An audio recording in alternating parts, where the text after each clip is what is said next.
Қайырлы күн, құрметті көрермен, менің каналыма қош келдіңіз. Бүгін сіздермен өте оңай әрі дәмді болып шығатын, күтірлеп, қытырлап тұратын капустадан салат жасайтын боламыз. Менімен бірге жасап көріңіз. Ол үшін ең алдымен капустамызды осылайынан алып, видеода көрсетілгендей етіп, қатты майда, қатты ірі қылмай, орташа көлемде турап шығамыз.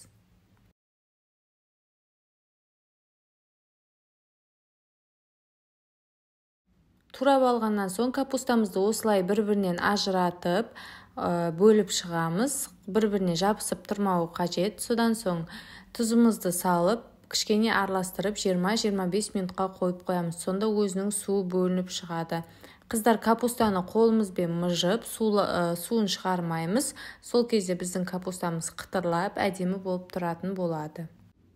Неке қыздар, біздің капустамыз біраз уақыт тұрғаннан соң өзінің суы бөлініп шығады. Суын бөлек ыдысқа алып тастаймыз. Оның бізге қажеті жоқ.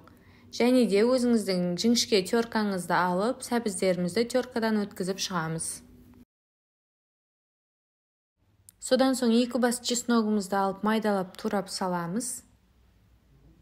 Содан соң салатымызға паприка және де кориандр, қара бұрыш, кішкене жарты чайна ложка уксус құйып, үстінен қызып тұрған майымызды құйып, салатымызды жақсылап араластырамыз. Майды жасап жатқан салатымыздың көлеміне қарай құямыз. Майды көп қосып жібермеңіздер, ол кезде дәмі қатты шығып кетеді. Және де салатыңыздың түсі қанық болу үшін тағы да үстіне кішкене қалауыңызша паприка қосып араластырсаңыз болады. Салатымызды холодильникке кемінде 3-4 сағатқа қоямыз. Егерде бір түнге қойсаңыздар, дәмі кіріп өте әдемі дәмді болып шығады.